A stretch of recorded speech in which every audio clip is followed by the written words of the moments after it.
Hello and welcome to another episode of the Bazaar Over-Explained. Today we are talking about how to play Dooley. So in this video I'm going to go over 11 different Dooley builds, and let me be the first to say here that there's more than 11 realistically, but these are the major archetypes that you're probably going to see in the Bazaar. But with all of these different archetypes, there's a lot of different nuances and with how you can play them, because Dooley's a pretty interesting hero in that you can kind of mix and match a lot of different items, and there's a lot of different cross synergies that we'll get into. But before we get into all this, let's talk about some general things about Dooley. So with the way that Dooley works with all their different items, there's a lot of cross synergies between items. And what I mean when I say this is that a lot of different items can work in different builds. And it's not necessarily that you have one shield item that will only be in your shield build, or that you have one slow item that will only be in your slow build. There's a lot of items with generically powerful effects that we can play in a host of our different builds. So it makes sense for us to want to keep an open mind when we're doing this and looking at these items, but also understanding that all the items on Dooley are not created equal. Some are very powerful, some are not that powerful, some are somewhere in between, and it's really up to you to figure out how to mix and match them to reach their fullest potential. But just understand that some of the stat numbers on Dooley, frankly, are just way out of whack when it's compared to the other items that are on the hero. So with all this, it really does reward out-of-the-box thinking when we're playing Dooley to, again, maximize off the different synergies. But with this video, we're going to go into all the different ways and archetypes that you can kind of start with, and then you can branch off from there. One other big thing about Dooley is your core. So at level 3, you are offered a guaranteed core when you play Dooley, and then this will pull from a pool of cores. I believe that there are 7 cores in the game currently, and with that you'll be offered 5. So you're not going to be offered the same ones every single time, and those cores are really going to dictate a lot of what you're going to be doing in the mid to early game, but not necessarily what you're going to do in the late game. So you have to understand when to play your core and when not to play your core. Also understand that, frankly, many builds on Dooley are going to struggle in the late game. Dooley really is the king of the mid game, in my opinion, because Dooley can have such high stats on their different items that they have to where they'll be doing a ton of damage, a ton of burn damage, or a lot of poisoning, but the synergies don't always scale good compared to all the other heroes. We can think of something like a boulder from Vanessa that will basically one-shot your opponents, where Dooley doesn't really have access to an item that has that same percentage-based damage and that stat level. So it's kind of on us to try and figure out how to make Dooley work in the late game, and now we need to understand that it's not always going to be so powerful when we get there. So some builds are going to be better at this than others, and we'll talk about that. And the last thing here is that Dooley is pretty easy to play. You know, you jump in, you see, okay, well, my burn items on my burn items, my charge items are going to be charging my big weapon. That seems all really well and good, but to really master Dooley takes a lot of time, and it takes a lot of dedication to the hero. So the first things first is you got to know where you're going. So let's start with all the different builds on Dooley. The first one here I'm going to talk about, it comes with the newest expansion, and that is Dinosaurs. So Dinosaurs is something that we couldn't really play before in the Bazaar, but now that we have the newest expansion from Dooley's, we have a whole new archetype with Dinosaurs that's pretty powerful. So let's go over the general game plan here for the Dinosaurs build. So first things first is you're not going to decide to go into this build right from the get-go. You're not always going to be offered the dinosaurs that you need, or you're not going to be offered the core that you need, which is the primal core.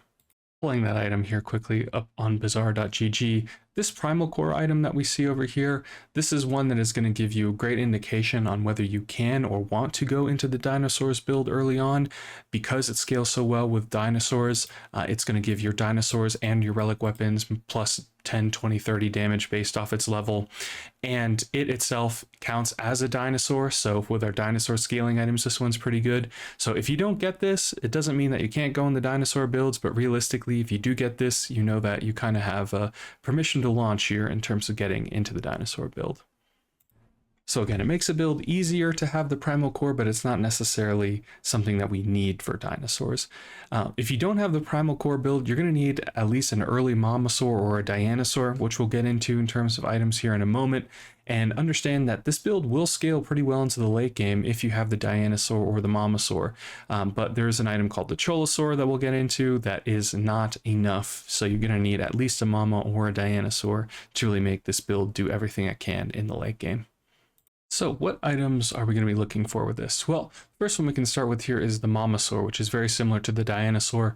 Both of them say that when they go off and they have a 9-second cooldown that they're going to destroy an item on your opponent's board and all your dinosaurs are going to gain permanent damage. So these are two that are going to help us scale into the late game. There's also the Trollosaur that does something very similar, and we'll get into the specifics of each of these items and how Bazaar.gg in a second. But the Trollosaur will destroy an item when you or your opponent reaches half health, and that will only scale the Trollosaur. So truthfully, we need a Momosaur or Dinosaur to really make this build hum in the late game. Rex Specs does something similar where it's going to destroy an item on our opponent's board, but not necessarily help us scale our items unless we have one of these two. We talked about the Primal Core. Again, this is offered potentially at level 3, but at no other point in the game. So this is pretty important for us if we do find it, but if we don't find it, that's okay. Another big thing here is the Dinosaur. This is a pretty integral item to the dinosaur build in that it counts as a dinosaur type. It also counts as a relic and vehicle. It's going to up the number of dinosaurs that you have. It's going to have a pretty low cooldown if you have a full dinosaur build, so it might be your primary damage dealer realistically, just because of how fast it's going off. So you're definitely going to want this, and you're going to want to start scaling this early. Another item here that may seem a little bit strange in this lineup, but is the battery.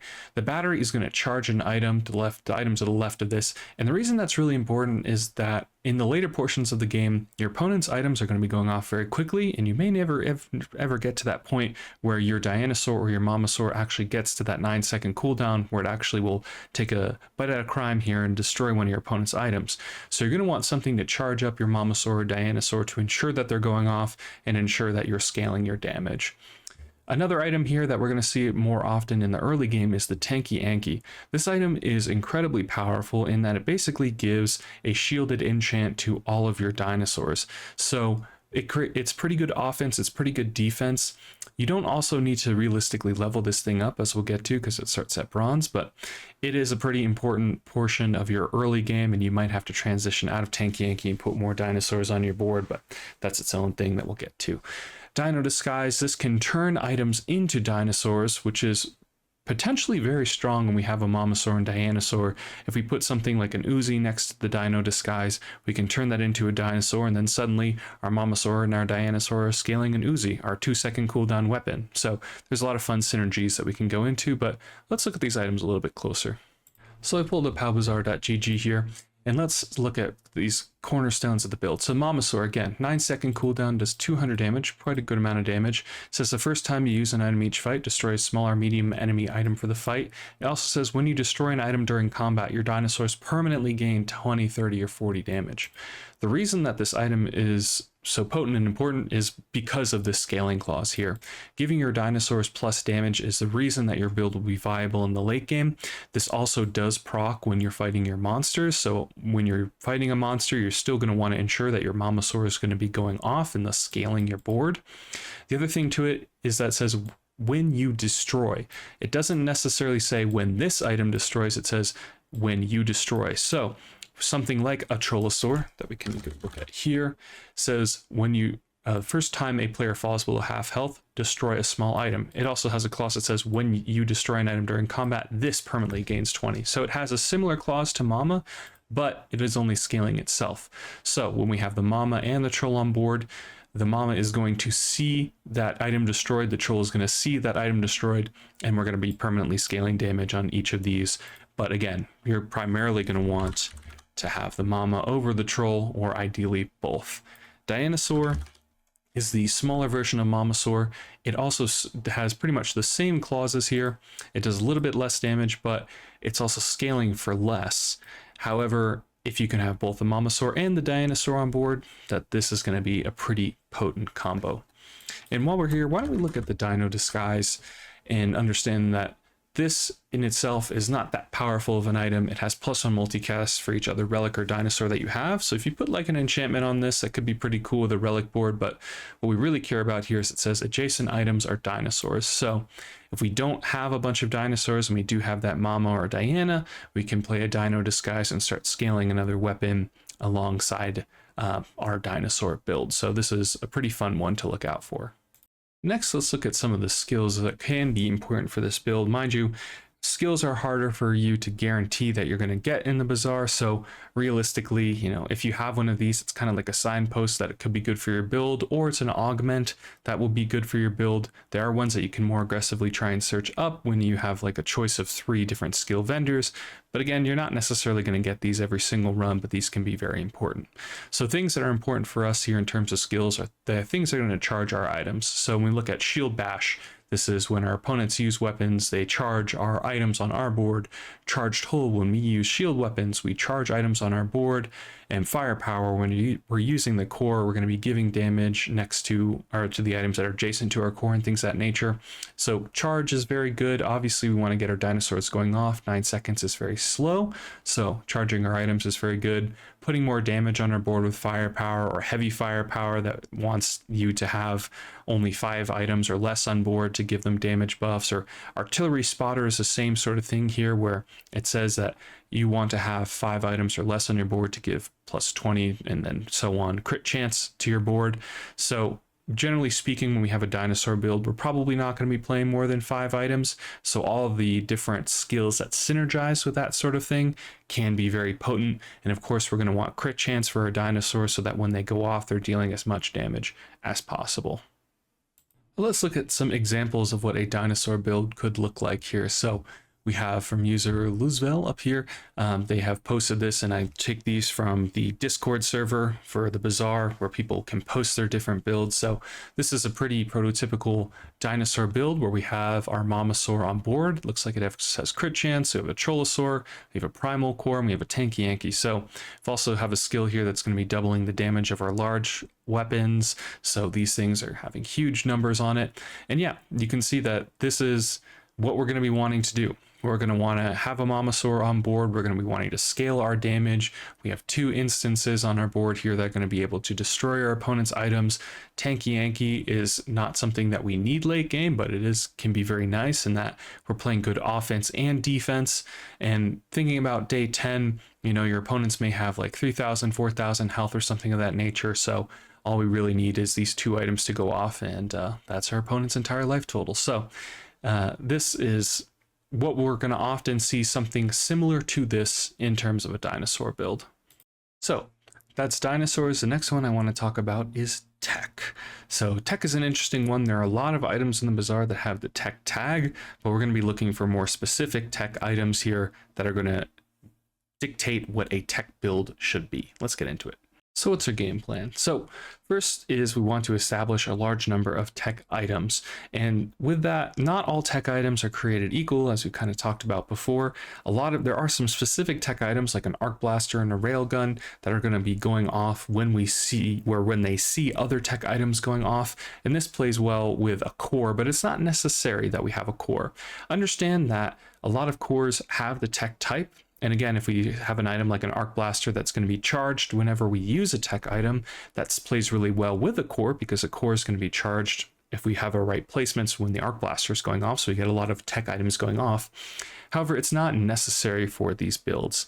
Similarly, the railgun is good but not necessary. It is kind of the signpost of tech damage builds and is probably the item that is going to scale best into the late game. However, it's not necessary for having a successful run when you have a tech build. Again, Dooley has a lot of different synergies, so trying to play into those synergies and finding the right tech items, right charge items, that sort of stuff is totally on the table. We don't need a railgun or a core absolutely to make this work.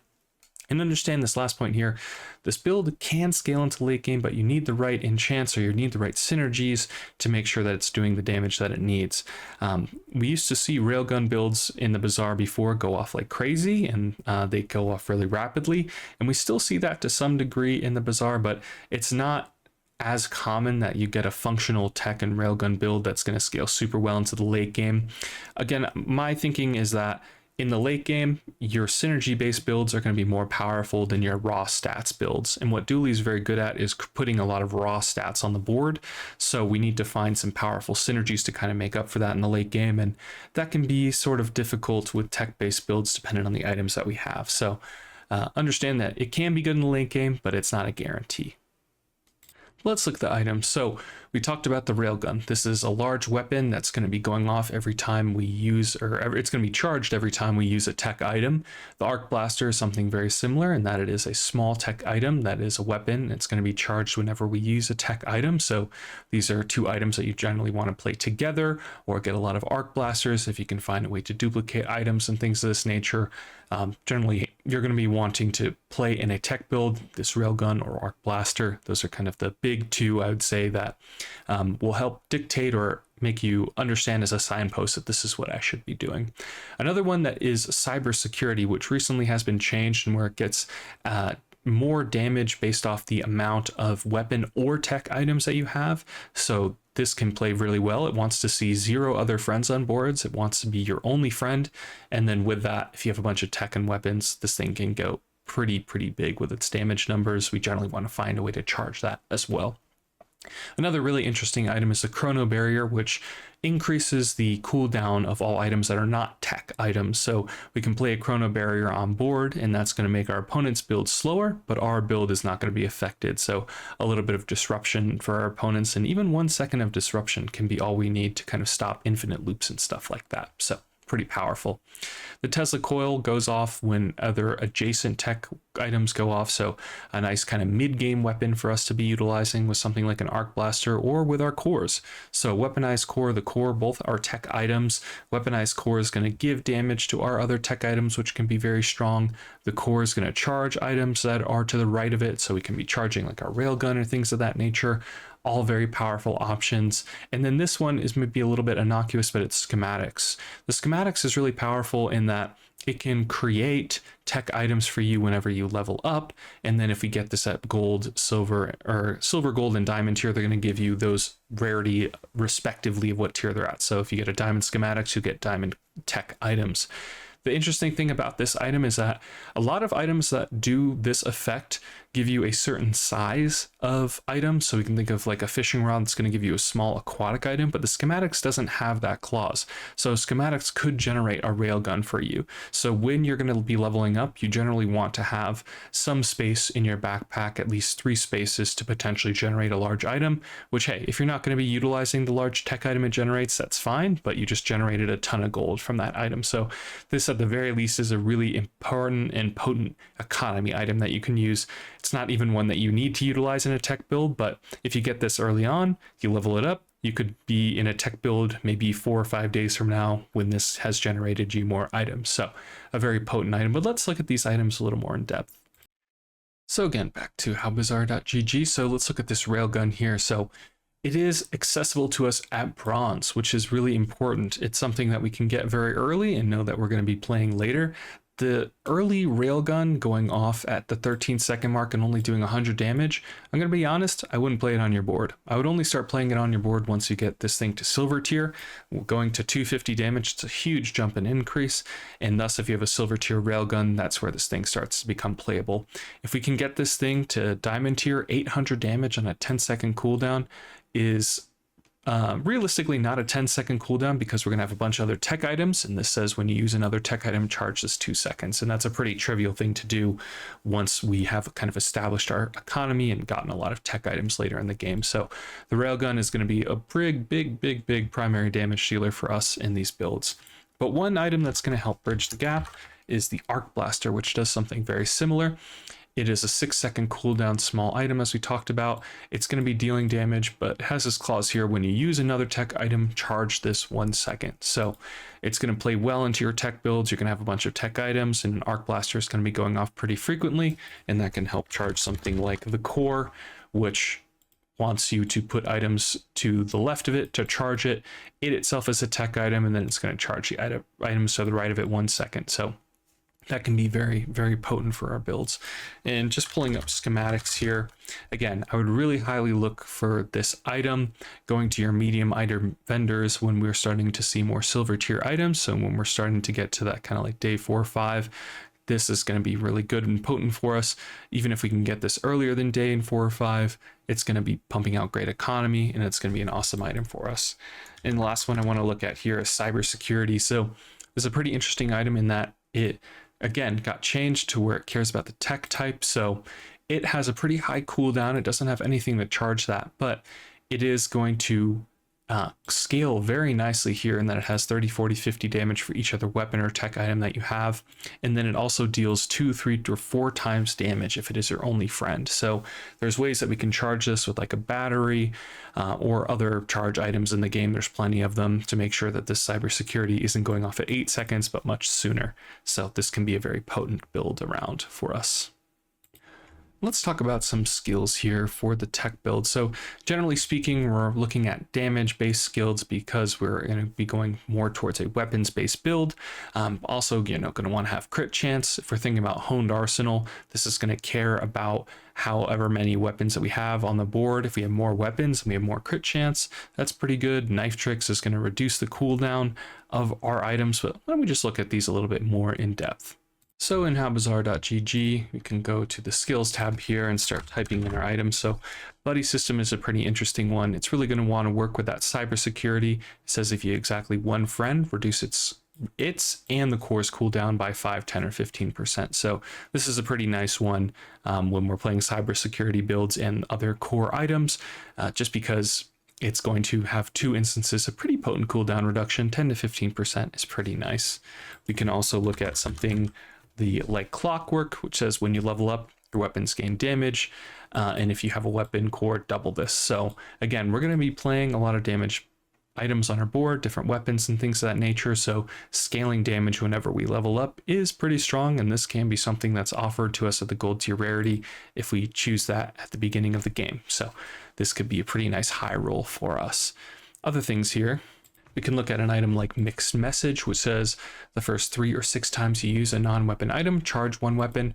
So understand that we have kind of 2 different options when we're playing a tech builder, more than 2, but generally speaking, your build is either going to fall into a category of having a lot of weapons on board that are tech types, or you're going to be playing like 1 or 2 weapons on your board and then a lot of non-weapon tech items.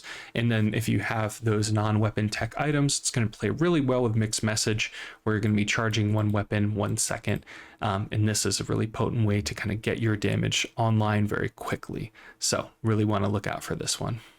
And then if we are playing a tech-based build, we're generally going to be having a lot of items on board. So we're going to be able to meet this criteria of have at least 7 items in play pretty easily.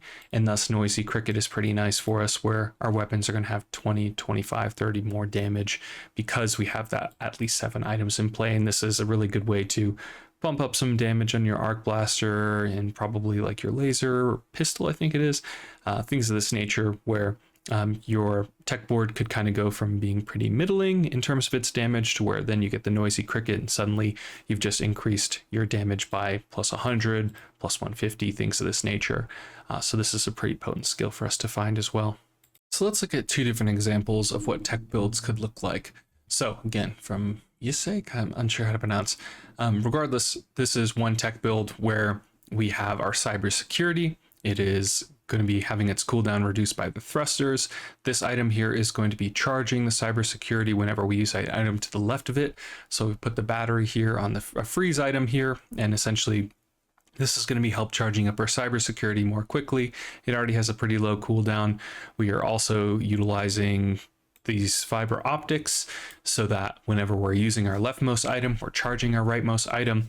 And the interesting thing about fiber optics is it kind of skips over items that don't have a cooldown. So it says when you use the left, charge the right. And it in this board is the leftmost item, and we can see that the thrusters here are the rightmost item. However, it's going to check an item that has a cooldown. It doesn't have a cooldown, neither does the thrusters, so the leftmost item is the Uzi, and thus the rightmost item is cybersecurity. So the Uzi is going to charge the cybersecurity. And yeah, this is a pretty potent late game build. We can see this cybersecurity is doing over 3,000 damage, which is pretty insane, and they have a lot of great skills to go along with it. Cooldown reduction, as we talked about here, some slowing skills and freezing skills, some damage-based skills, stuff like that, some damage increase on their skills. Yeah, so this is one way to go about cybersecurity. We're basically playing kind of like 2 different weapons, but we have one primary damage dealer, and we're going to be charging the heck out of this thing with other items that produce that charge effect in the game. Another build here that we can see utilizing the railgun is from Irevern, I think their name is. here in the Bazaar. Regardless, they are going to be utilizing a core over here. Interesting that it's on the left-hand side, so it's going to be giving its values to the stuff on the right-hand side. But predominantly what we're seeing here is that we're utilizing this railgun, and we're going to be utilizing batteries to really charge the heck out of this thing. The batteries themselves are tech items, so these are going to be going off, charging each other, getting this thing off the ground, and also for every time that this battery goes off, not only is it going to charge the item to the left of this, which is the railgun, but the railgun itself is going to see that a tech item has gone off, so it's going to be charged an extra 2 seconds because of it. So it's a very potent synergy here. We also see the chrono barrier on this board here, so it's increasing their opponent's items by 2 seconds. The non-tech items have an increased cooldown of 2 seconds at diamond tier on this chrono barrier.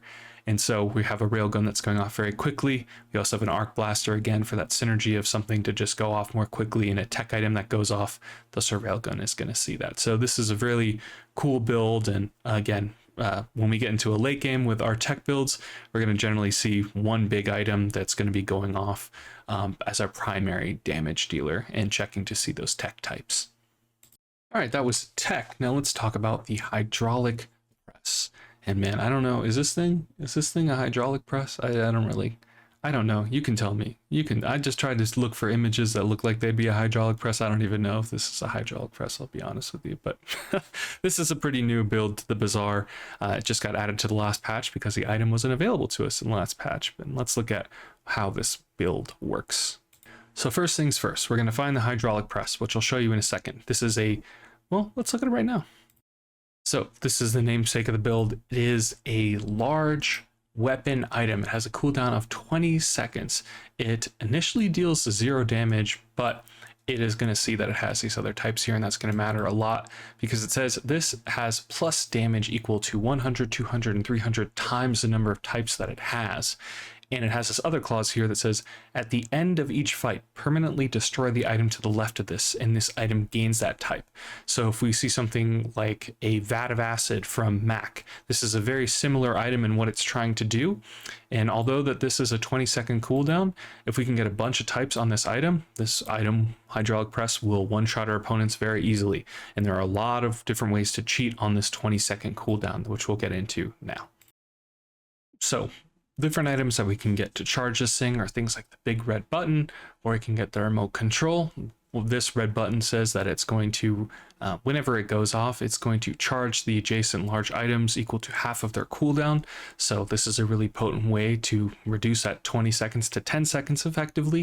And then we see something like a remote control, which says that you are going to utilize your core. And one big thing here is that the hydraulic press synergizes really well with any core, because when we eat the core on the hydraulic press then becomes a core, and thus an item like a remote control will utilize our hydraulic press.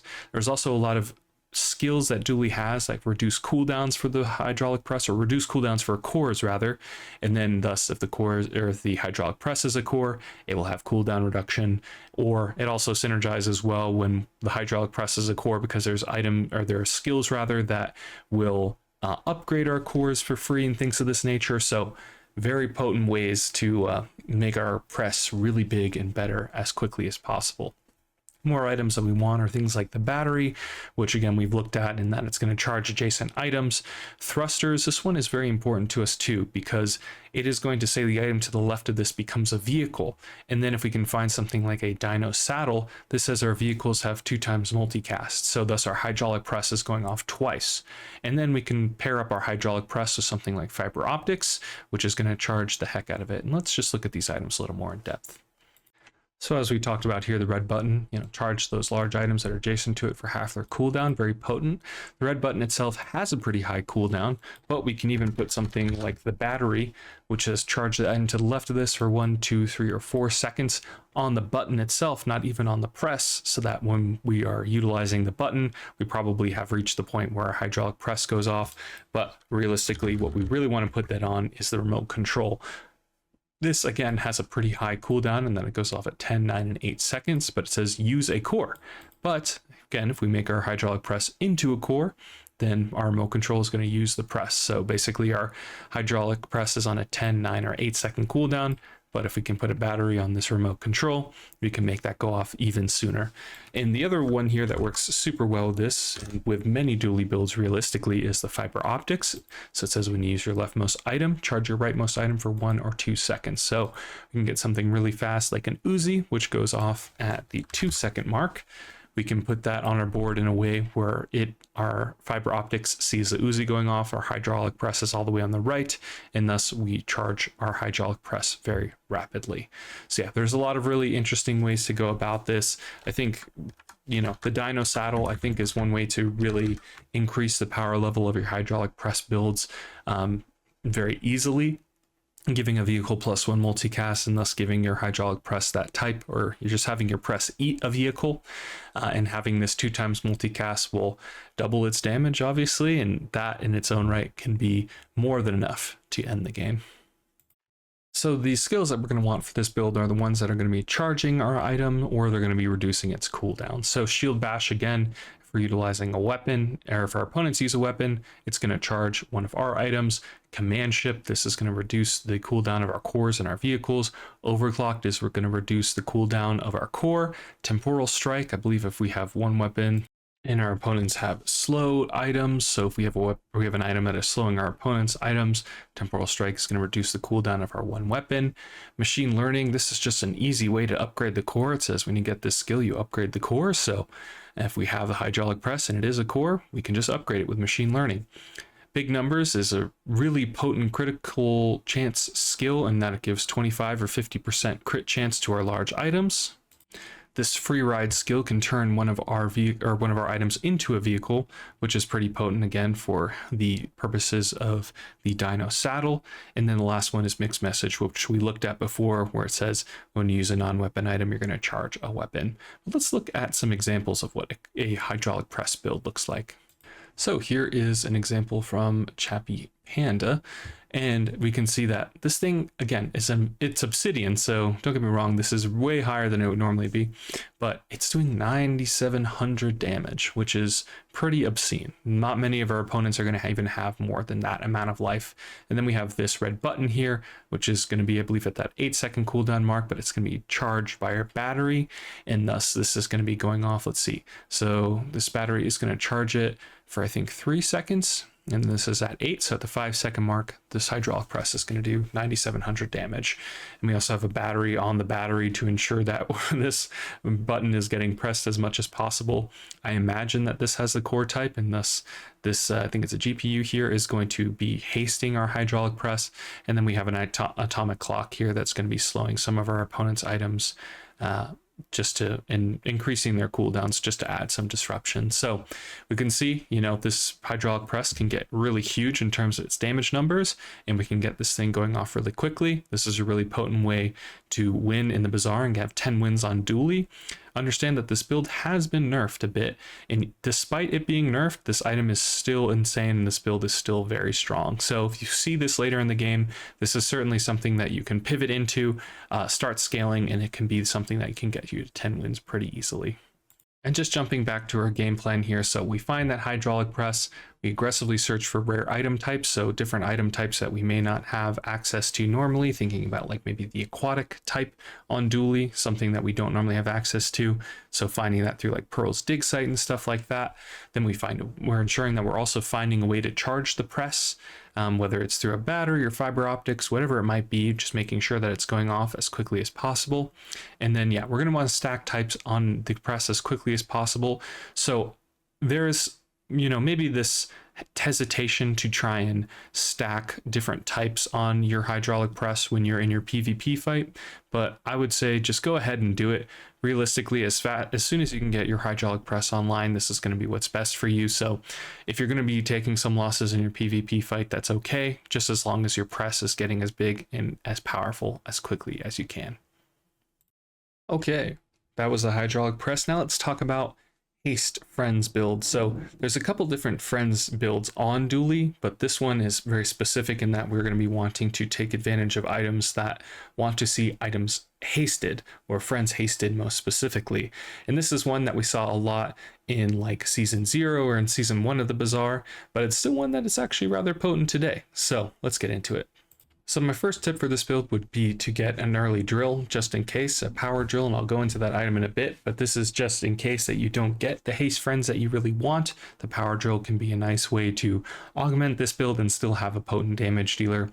But what you really want to do is you're going to want to find the friend core or a metronome. So once we get to level 3, if we find that companion core, this is going to be the one that's going to haste adjacent friends, and it's what's going to really enable our build.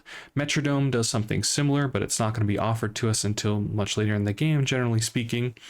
And really what we're going to be wanting to do is build up from a friends build. So if we started with a couple friends early on and a couple small friends, well, this could be a great way to transition into a haste friends build, because the companion core itself is going to want to see other friends going off to charge it, which we'll get into in a second. And the ideal build for this is using Bellista and the race car, and race Carl, I should say, which we'll get into. And basically Bellista gains more damage when we're hasting, and when we're hasting it, and race Carl charges when we're hasting. So this is kind of two items that you put next to each other that are going to do good things.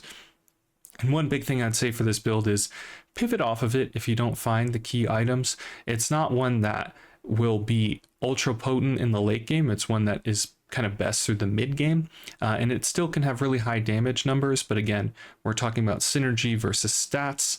Generally, synergy builds are going to be more potent in the late game, and thus stats-based builds that are kind of progressively scaling their numbers or don't have like permanent damage on them from the start of your fight are just not going to be as potent. That's what this build is trying to do.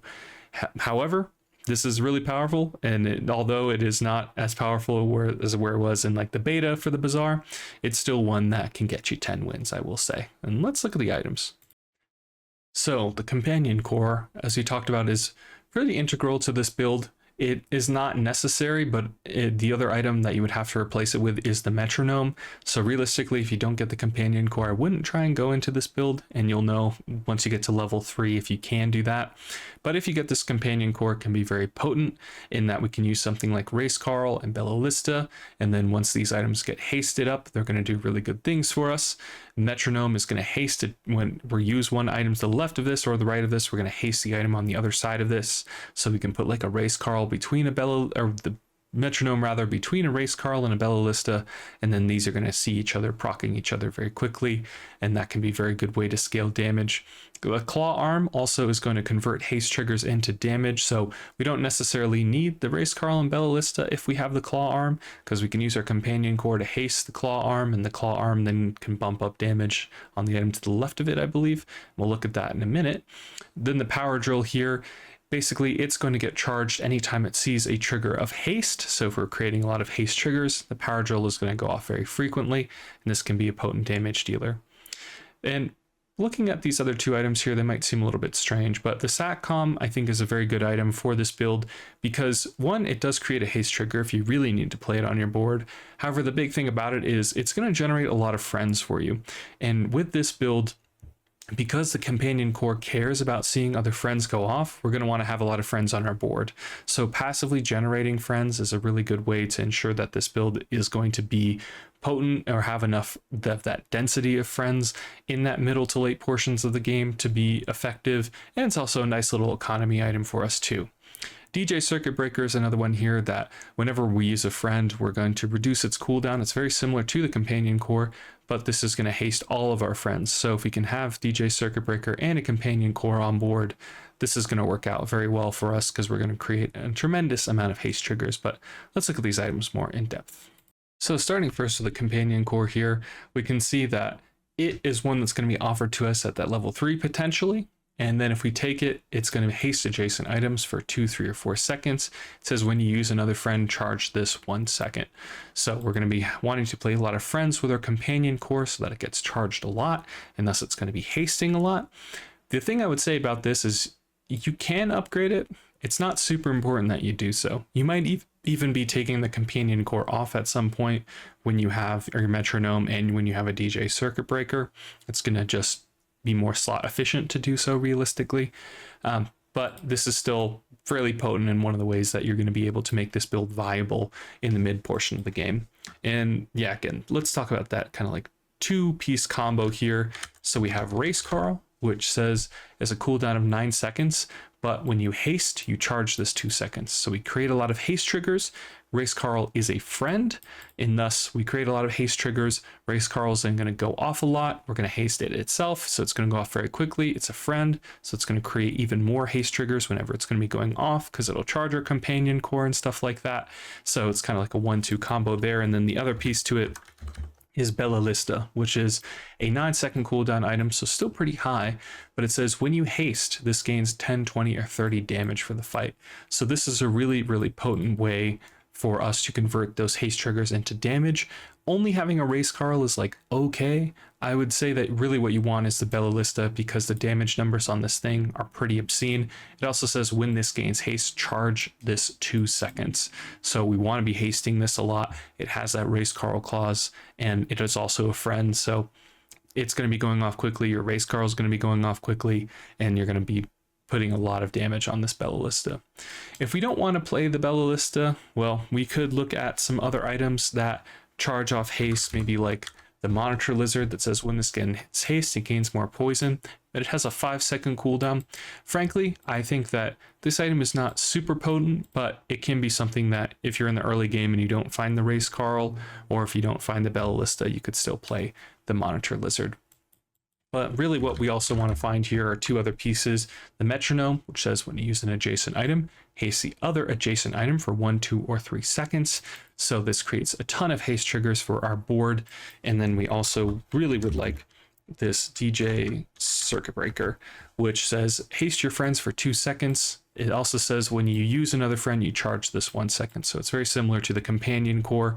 It has a much higher cooldown, but it is going to be hasting all of your friends instead of just the 2 adjacent items that are adjacent to the companion core. So we really would like this. And yeah, this can be a really potent build. But when it's not potent, when things are not really coming together, we can also convert those haste triggers into the power drill. And this says when you haste, slow, freeze, poison, or burn, you charge this 2 seconds. This is generally not where you want to be, but it is something that can, again, kind of take the place of a Race Carl or take the place of a Bellista, where it's going to be dealing 100 damage at these different cooldowns here. And it's going to be going off pretty rapidly. If we can put any sort of enchantment on this, if it has like slow, freeze, poison, burn, if we can put any of that on this power drill, it'll also be going off even more frequently. So it's a nice one to kind of bridge the gap there too. Let's look at the skills here. So it might seem pretty straightforward in that if you see a skill that talks about haste, you probably want that skill. Heavy machinery is one that's pretty good. It says that when you use the core X number of times, it's going to haste items when you use the core, which is pretty nice. Lefty Loosey is going to do something rather similar. And tools of the trade, whenever we're utilizing a tool, we're going to be creating haste charges. I'd say static acceleration is probably one of the biggest finds that you can get, which says that whenever you are creating a trigger of haste, you are also increasing the crit chance of your items. So we're going to be creating a lot of haste triggers, thus we're going to be creating a lot of crit chance. And then you do really want crit, probably something like a right or left eye realistically on your Bellista, or just keen eye. Just more crit on your board is very good. Also, something like Beautiful Friendship can work out really well, where we are utilizing a lot of our friends, and when we utilize a friend with Beautiful Friendship, we are then increasing the damage of our items on our board whenever we're using a friend. So if we have a bunch of friends on board, even the companion core itself, we're going to be pumping up the damage on our board. If we don't find a Bellista with a Race Carl alone and Beautiful Friendship, this can be something that works quite potently. And then we have intrusion countermeasures here, which is when we fall below half health, we are going to utilize our friends. Note that this is a diamond tier skill, and it's not one that is like necessary for this build by any stretch of the imagination, but it's still just nice to have like your Bellista go off once more. But next, I want to talk about another friends build that a lot of you have probably seen if you played season 1 of the Bazaar, which is the bug build. And don't worry, I know I have these different bugs around here. This is as creepy as it's going to get. I have a ladybug. All right, I have a ladybug in the next PowerPoint slide. Just if you don't like ladybugs, you can look away. Well, the 3, 2, 1. Okay, it's up there. It's not even that bad. All right, you know, I am afraid of bugs, even though I eat bugs, but you know, it's its own thing. Okay, it's not that bad. Anyway, so what's our game plan here? So we want to prioritize small item vendors and friend vendors so that we can find the bugs. And I'll get to what those bugs look like in a second here, but these bugs are small friend items that are going to be in these vendors. We also want to be aggressively looking for upgrades on our spider and our blue beetle. The spider is going to slow and our blue beetle is going to freeze. And the thing about the upgrades on this is that on the black spider specifically, we're going to be slowing more items whenever we're upgrading this, and then for the blue beetle we're going to be freezing more items, so it's going to create more charges, and we'll see how that all plays out in a second of freezing and slowing. And I will say you're also going to need a payoff item in addition to your bugs. So your bugs, they're all going to synergize with each other, but you're going to need something to really kind of convert that into damage, or you're going to need a skill that's going to help you do that. You can't just play the bugs and then auto win. So we're also going to be looking for items that can fill in for our bugs if we don't find the ones that we need, and we'll talk about what some of those items are here now. So if you're unfamiliar with what the bugs are, we have the blue beetle, we have the green wasp, we have the black spider, we have the red firefly, and then we have the yellow mantis. These are all the different bugs, and let's just take a look at what they do more specifically. So here's that first bug I talked about, which is the black spider. It's a 6-second cooldown. It says slow 1, 2, or 3 items for 1 second. It says when you use an adjacent poison item that poisons or burn, you're going to charge this 1 second. So all of the bugs have this clause where they're going to want to see an adjacent item do one of the thing, whether it's poison, burn, haste, slow, freeze, whatever it might be. And they're all set up in that nice little picture to where they're all side by side. So if you get them all in the right place, it's going to be pretty easy to determine where they should be, just because they all kind of have this one cohesive picture that they create. But yeah, they all sort of look like this. We can look at the blue beetle, which is going to, again, 6-second cooldown, freeze 1, 2, or 3 items for 0.5 seconds. And again, creating more of these triggers means that the items that care about that trigger are going to see more of it happening. So this creates freeze triggers. It cares about poison triggers happening. And then we can look at like the green wasp. Green wasp. Wasp? Is it down here? Okay. There's just no E in the word. It's the Gurn Wasp. All right. Anyway, but we can see here that it says when an adjacent item slows or freezes, it's going to be charged 1 second. So if the blue beetle is freezing 3 times, then this is going to be charged 3 seconds. So that's why it's very important for us to capitalize and upgrade the blue beetle and the black spider first and foremost. But the primary damage dealer is most likely going to be the red firefly. They actually spell the full word. Regardless, this is going to be creating a lot of burn damage, and if we can get a lot of haste and slow triggers, this is going to go off a lot. The way that this becomes our primary damage dealer is that, yes, it cares about hastes and slow triggers, and we can put the yellow mantis, which creates haste, which we can see here. The yellow mantis is the one that we would normally put next to it, where it has a bunch of these haste triggers here. But realistically, there are just better red firefly. There are just better ways to generate haste other than the yellow mantis. So we're probably going to want to put the red firefly next to something like DJ Circuit Breaker, because this is going to create way more haste triggers. Thus, it's going to get our red firefly going off way more and stuff like that. So understand that the yellow mantis is not one that you need on board, and you're realistically probably going to replace that with DJ Circuit Breaker or another item next to the metronome, and thus it's going to see that when that item is used, it's going to generate a trigger of haste, and thus our red firefly is going to see that happening. But that is our primary damage dealer, but realistically, or in like the early to mid game, but what we really want to get is something like a Dualtron, which says when you haste, slow, poison, freeze, or burn, which are all the effects that our small bugs do, you're going to charge this item, and it does 1,000 or 2,000 damage. It also has this really nice clause here. It says when you use a friend, you're going to be shielding, which is really nice. It does have a 30-second cooldown, which is pretty insane, so you can't just play this item without anything on the board. You really need these triggers to ensure that this is going off. But Dualtron is one way that we can do it. We can also, again, use something like the power drill, which is going to again see all of those different triggers, and it's going to get charged. So this can be a really good way to convert our bugs into damage. We can also utilize something like Bulldozer, which is going to really decrease the cooldown of our friend items, and that's going to be pretty absurd. Having them go off much quicker means they're going to be doing their effects much more potently, and then Bulldozer itself says when you use another friend, this is going to gain damage, so this can be one that we stack a lot of damage onto. Another item that we can look for in the late game is the robotic factory that says your friends have +1 multicast. So giving all of your little bug friends +1 multicast suddenly makes them much more potent. And this is one way to convert your bug build into a very potent late game build. Let's talk skills here. So the skills are a little interesting for this Dooley bug build, and they can really make or break your build in a lot of cases. So toxic friendship, it says that whenever you use a friend, you're going to poison.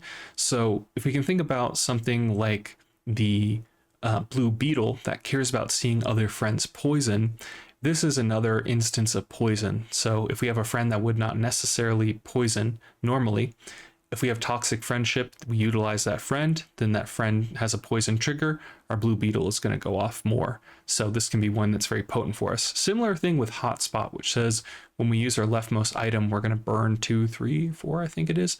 But regardless, when we use our leftmost item, we're going to create a instance of burn. Thus, we're going to charge up our items that care about seeing another item burn, primarily that black spider or that yellow mantis. Warm Hugs is also a really potent one. This can be your primary damage dealer in its own right, which says whenever you utilize a friend, we're going to be creating an instance of burn. So that's incredible for us. We can also look at static acceleration, which is, again, when we are going to be creating a haste trigger, which we're probably going to be doing a lot here if we have DJ Circuit Breaker. We're going to be adding crit chance to our board. Toxic Flame is another one that's super interesting, where whenever we are poisoning, we're going to be adding more burn damage to our burn items, and then vice versa. Whenever we're burning, we're going to be adding poison to our poison items. So because we have that green wasp and that red mantis, or the red firefly rather, we are going to be creating a lot of burn and poison triggers, and thus we can get those pretty high in terms of their stats with the toxic flame. Conflagration does something kind of similar in that whenever we utilize a burn item, it's going to have more burn on it. So if we're utilizing that firefly, it's going to gain more burn and things of this nature. Tiny Dancers is also one that we really want to see. If we have 7 more items, we're going to be reducing their cooldowns. So that's really nice. And then Searing Flames says that whenever a burn item with haste gains haste, it's going to gain more burn on it. So this is yet another way to scale up our burn damage. But let's look at some example builds. So this is a pretty, I don't want to say stereotypical, but it's one build that we'll often see converted into a late game build for Dooley bugs. Generally speaking, your board's not going to look like this for most of the game. You're probably going to have all 5 bugs, and then you'd start taking some of them off for the purposes of having your other synergies be more potent here. So we have the robotics factory. It's interesting that says whenever we use a friend, we're going to be poisoning. So thus we have all 2 times multicast on these friends. We're going to be creating a lot of haste triggers because of that. And additionally, with the yellow mantis here, with the first Aiden, that's even more haste. We're going to be utilizing all these items, and then our Dualtron over here is going to be going off twice because it is a friend as well. So we're going to just be charging these up. We're going to be doing a lot of hasting, a lot of triggers, and then our Dualtron is going to go off and more than likely end the game. So this is a lot of what we see with bug builds. Generally, I guess you see more like one or the other. You don't normally have the Dualtron and the robotics factory, but obviously if you can get both, it can be very potent. But yeah, we're going to want to see like a spam of these items, having all the friends, having them trigger a bunch of times, and then converting that into damage somehow. And next up we have the shield build, which might look a little more straightforward than it actually is, as there's some pretty fun ways to play this one. Let's go over the general game plan here. So first we're going to want to find duct tape or armadillo or force field, and generally we're going to want to do this early as possible. Duct tape is even something that we can find even on one of our level 1 fights, which is pretty interesting. And then we're going to try and leverage the synergy here to do a lot of shielding and convert our shielding into damage. It's possible for this build to only be a defensive build, but realistically we want to find a way in which we can convert that defense into offense, and that's where the armadillo and force field come in. And with this, we should understand that you don't need the shield core, but it is very good. Just being able to boost the numbers on your shielding is certainly very strong, but it's not something that may even be on your board late game with some of these builds, as we'll see. But with this build, we're going to want to win early because this likely is not going to scale super well compared to our opponents. It's not the fastest build, and even when it's at its most powerful, it generally is not going to be outscaling what our opponents could be doing. So we want to make sure that we're winning early and often with this sort of build. And then with that, we're also going to want to look for fast items or our defense grid. But let's get into what this looks like. Let's talk about these items here. So let's start with the force field. So this is one that's going to be on a 5-second cooldown, a large item that is going to deal damage equal to the amount of shield that you have. And this item shields in its own right. So pretty powerful and easy way to convert our shielding into damage. The next is the armadillo that gets charged whenever we are going to be utilizing a shield item. So for every shield trigger, this item is going to charge. So this would want to incentivize us to have a lot of shield triggers, and thus we can utilize something like a duct tape, which sees the item to the left of it. Whenever the item to the left of it goes off, it is going to generate a shield trigger. And then defense matrix works very similarly, but it says any item on either side of it when it gets used will do some amount of shielding. So generally speaking, duct tape and defense matrix are the items that we want to play with armadillo and to some degree force field. But force field in its own right can be kind of its own one-shot build with a certain skill that we'll look at in a second here. Next item is blast doors. This is a really interesting one in that it has a 20-second cooldown. It's a really large amount of shielding that'll give you in the early game. You're generally not going to want to be playing your blast doors into the later portions of the game, but being able to do 100 or 200 shielding on a pretty fast cooldown is pretty impressive because it gets charged whenever your opponent uses a weapon or uses a burn item. So with a lot of builds utilizing weapons in the Bazaar here, the blast doors can be very potent. And then the armored core, this is one where, again, we don't necessarily need to utilize this item, but it can be really good for us if we're trying to go for raw amounts of shields. And if we don't have the skills to support our force field, the armored core generating a lot of shielding can be enough in its own right to keep us alive in our early fights. And then the next item here is the Uzi. So again, we've looked at the Uzi before, that 2-second cooldown small item. The reason that we're utilizing this is really to capitalize off the duct tape and defense matrix. So we want to put our Uzi next to our duct tape or the defense matrix to create a lot of shielding triggers, and thus that is going to work really well with our armadillo, and also it's going to charge our armored core. So just having this item is really strong on many Dooley builds, and the shield build is no exception. I talked about then how the late game scaling of this build is not super powerful, but one way that we can make it scale way better and have a way more potent build is with the bunker, which is going to double the amount of triggers on our shield items, or it's going to give +1 multicast for all our shield items. So this item in its own right can do some pretty incredible things. But notably, we can look at an item like Armadillo that doesn't have a shield property innate to it. So we have to find other items to synergize with the bunker. The force field can do it, or we can look for some sort of shielding enchant. There's a lot of ways to utilize this bunker to great effect. But yeah, let's look at the items real quick. So here's the force field. We can get it from the eccentric etherite, which is going to be on a day 3 fight for us, so that's pretty good to know. But with the force field, we should also understand that it has a pretty low cooldown in being at 5 seconds here. And let's just pull it back up more appropriately here. So it has a pretty low cooldown at 5 seconds, and thus it's going to go off relatively quickly compared to a lot of the other items in the Bazaar. And it itself has this shielding property, but upgrading this item doesn't really do a whole lot for us. So having a silver tier force field is going to be very similar to having a diamond tier force field. So realistically, we don't need to aggressively search for upgrades on this item. Similarly, when we're looking at something like the defense matrix, it has this hasting clause where it has going to haste adjacent items for 1 or 2, 3 seconds. That's all well and good, but realistically, we're just trying to utilize these shielding triggers on it. So this is one of those rare builds where we don't need to aggressively look for upgrades to our items as much as we just need to find very powerful synergies to go along with them. The same thing for the duct tape here. If we upgrade it we're going to be slowing an item for more, and we're going to be doing a little bit more shielding, but realistically that's not why we got these. We got these so that we could synergize mostly with the Armadillo, which is one that we do want to find upgrades for because it can be our primary damage dealer here. So notably, when we're going from bronze to silver tier on our upgrades for the Armadillo, that is a doubling of its damage, so it's definitely one that we want to aggressively find. And then yeah, if we can get it to gold and diamond tier, that's all well and good, but really the jump here I would say in power levels, when you can get this early from bronze to silver tier, as at that point in the game, if this is pretty early and your Armadillo is set up appropriately, this can do some serious damage. With that, the trigger that we care about here is when you shield, charge this 2 seconds, and that's why all those instances of shielding from the duct tape and defense matrix are very, very good for us. Yeah, the last one here, I want to just look at real quick, the bunker. It also has this interesting clause here that says you take 10 to 20% less damage depending on its level. So that in its own right can do a lot of good when it comes to facing builds in the later portions of the game that don't have any amount of scaling. Mind you, most late game builds are going to have some scaling, but this item can drastically reduce the amount of damage that your opponents are doing if they have like a lot of small weapons that aren't going to be buffed in any capacity. But yeah, your shield items have +1 multicast. That's really why we're here, and that's why we'd want this item. This bunker can have some super powerful synergies in the Bazaar. But let's take a look at some of the skills that enable this, because these are really the ones that are going to matter the most.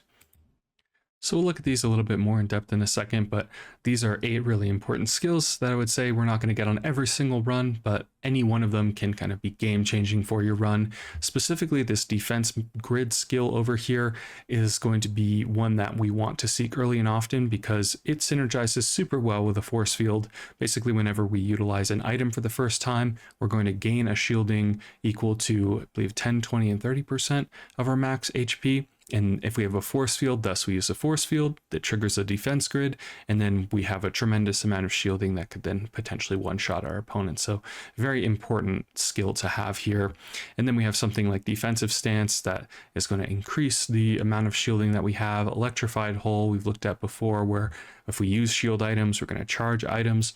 The other big one here I would say is sharp corners, which basically says whenever we shield, we're going to add damage to our damage dealing items. So thus, if we have something like a Armadillo, this sharp corners becomes very, very powerful. So I'd say if we have a force field build, look for this defense grid. Also look for this reserve shield skill, which is very similar. And then if we are in a Armadillo build, we really want to be looking for sharp corners. But again, let's look at some of these skills more in depth. So we can see here, this is really important in that it also starts at bronze, so we could get this very early, and it says the first time you use an item each fight, shield equal to 10, 20, 35, or 50% of your max health. So we become this interesting build with the force field where we want our force field to go off first, and then we want to also be stacking a lot of max HP alongside it so that when we get this shield, it's going to be for a very large amount and our force field can kind of one-shot our opponents. So that's one way to go about it.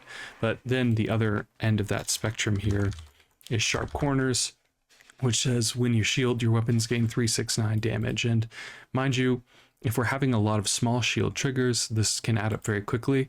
But if we're in a build where we're not going to be shielding very often, but just for large amounts, that's where this becomes a little less potent and powerful. So we have to think about, are we kind of this one big shield one-shot build, or are we trying to utilize a lot of small individual triggers of shielding to proc our damage? And that's where sharp corners would be better.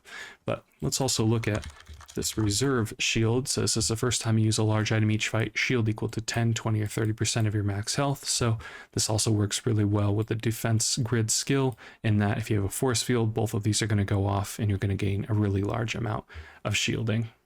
And if we do have the core for our build, a skill like titanium casing, which is at gold, so it's a little harder to find.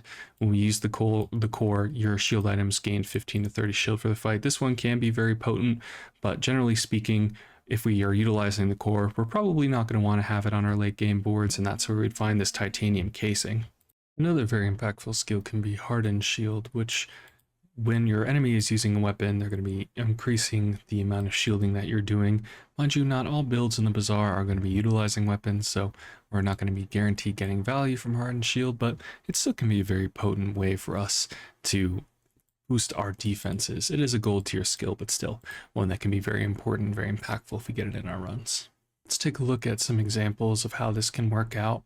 So we can see a really fun one here from Elemental 65, who has gotten shiny force field, and they also have the security camera, which is going to give their shield items increased crit chance. And they are really taking good use of this shield bash skill because they've taken most of their items off the board. So when their opponent is going to use items, it's very likely that it's going to charge the force field. And thus we also see that they have the defense grid skill, and this is all they really need to one-shot their opponent. So very interesting build, and yeah, this is all you may need to make your force field and shield builds work. And here's one that utilizes a force field as well, but with more items on board, and we can see some good classics here with the metronome, the battery, and the fiber optics, basically ensuring that we're charging our force field as much as possible. And with the bunker here, we're ultimately having this force field go off twice with a ton of crit chance from the bunker itself and from some of the skills that we have down here. So this force field is likely to go off and destroy our opponents with ease. So yeah, these are two examples of force field builds, and we can see that generally speaking, the Armadillo builds might fall off towards the late game, but we can devise something pretty impactful with a force field build that can do a ton of damage. The next build I want to take a look at is the Combat Core. So this is an interesting one in that there is an item literally named Combat Core, which this build does talk about, but this is really where we're utilizing cores that amplify damage and really trying to use our core to deal a lot of damage. So that's what I mean with the Combat Core. So let's talk about game plan. So we are leveraging the synergy of our damage-based core. So there's a couple cores in the game that do damage and have scaling damage on them whenever they go off. So that's what we're really trying to talk about here. And to do that, we're going to really want to find, again, ones that are going to do damage themselves, or that item, the combat core that we'll talk about in a second here, that are going to be scaling damage whenever they go off, and thus we're going to want to have a lot of items that will utilize that are going to go off very quickly and then charge our core very quickly. And with this is not a build that generally scales super well into the late game, so we're going to want to win early and often as possible, and maybe even transition off of this build when we get to the late game. So some examples of cores that we can utilize are the weaponized core that's going to give more damage to the item that's to the right of this, or the critical core that's going to give increased crit chance to the item to the right of this. We can then partner those up with something like a pulse rifle, which goes off multiple times, or a rocket launcher that has 3 times multicast, and thus we're going to have a high damage dealing item that we utilize our core to pump up its damage. This build also really works well with something like an alpha ray, which basically says that when you utilize another ray or the core, that it's going to increase the damage of your weapons. So the alpha ray is a nice little addition to this. We also see the tried and true Uzi here. Again, 2-second cooldown item that is going to be not only playing into your weapon-based game plan, but it's also going to be charging up your core pretty rapidly. And then one item that we often see that can go the distance in the late game is the flamethrower, because the flamethrower really converts damage into more damage, because it is going to basically take your damage and convert that into burn, and burn does a tremendous amount of taking damage on your opponents, and is generally even more powerful than doing like some sort of static effect. And then the namesake here, the combat core, let's take a look at that item. So with the combat core, it has a 6-second cooldown. It has this clause where it deals 30 damage or shields for 30, but here are the other two very interesting ones. It says when you use an item to the left of this gains 15, 30, or 45 damage based off its rarity. And then it also has a tag when you use an item to the right of this gains a shield for those different amounts there. So we could play this in a couple different ways. We could play this for its shield mode and really try and get as much shield as possible. We could play it for its damage mode, where we're putting all of our items to the left of this, or we could try and play it in the middle of our board so it's getting both damage and shielding. In my opinion, this is a really good way to convert your items going off quickly into damage. So we're primarily, especially for this build, going to want to use it as a damage dealing item. So we're going to try and put our combat core all the way on the right hand side of our board, and thus we're going to utilize this to scale in a lot of damage when all of our items go off. We can put it on the middle of the board. I would say that's the second most powerful way to utilize the item, where we have good offense and defense. And at a 6-second cooldown, this item's not super slow. It's kind of like an average speed item, but we can have it play offense and defense for us, and that can be good if all our other items are pretty weak on our board. But generally speaking, your offense is going to be your best defense, and you're going to want to end the game very quickly through that way. You could play this in a shield build and put it all the way left on your board, and that's one way to do it. I don't really recommend it just because it's not super powerful, but it is something you can do with the item, and it can work to great effect if you have the items to synergize with it. But let's take a look at the weaponized core, where it says this, and the item to the right of this gains 20, 30, and 60 damage. So we can see getting a weaponized core to that diamond tier is going to do a whole lot for us. That jump from 30 to 60 damage is pretty huge, and having a 5-second cooldown at that when it's getting charged. So the weaponized core is one that we want to upgrade and could create a lot of damage on our board if we have it positioned correctly. And then if we're looking at something like the critical core, giving the item that's to the right of this increased crit chance is really nice, and then charging this up is pretty good. It deals a decent amount of damage, but it also has this clause here that says when you crit with any item, charge this 1 second. So if we can get a lot of crit chance on our board, regardless of how powerful our items are, this critical core can be going off pretty rapidly, and we can put it next to a high damage dealing item, and this thing is going to do very good stuff for us. And one really potent item that we can utilize on the right hand side of our cores is this flamethrower, which it deals a pretty small amount of damage, but again has this clause here where it says burn equal to this item's damage. So not only is it going to give you a large shot of damage if we have pumped up a lot of value or a lot of damage on it, but it's also going to give you this burn quality too, and that's going to do a tremendous amount of damage on your opponents. We really want to upgrade this thing as fast as possible because 10-second cooldown is really not fast enough for the late game, but once we're getting to that 6-second cooldown, that's where this item really starts to shine. And we'll see an example build later that takes really great advantage of this. And talking about the skills that we would want for this build, it's not too fancy. Really, we're a weapons-based build and we're a damage-based build, so anything that gives us more damage on our items is going to be good, more crit chance on our items. That's really what we're looking for here. Yes, there's other more specific synergies that we could get based off the items that we have on board, but truly speaking, the ones that are going to be most potent for us are generally going to be just damage. So looking for these is what we want to do, and any damage increasing items or any damage increasing skills rather that we can find are going to go a long way on our board. Let's take a look at an example. So we can see here from the Caesar Mac, they have this really nice 10 win. Again, using this fiber optics, we're going to see this a lot, where their Uzi is going to be charging their flamethrower here. And then they have this weaponized core here that's going to be increasing the damage on the flamethrower. When the flamethrower goes off, it's going to do a lot of burn damage on our opponents. And it's a pretty simple and straightforward build here.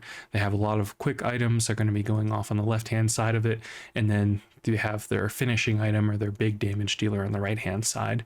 This is a pretty bread and butter sort of like Dooley build. It's one that doesn't take a lot of finesse, but it does require the right core, and thus you're going to need a damage based core to be doing a lot of this, or finding the combat core later on.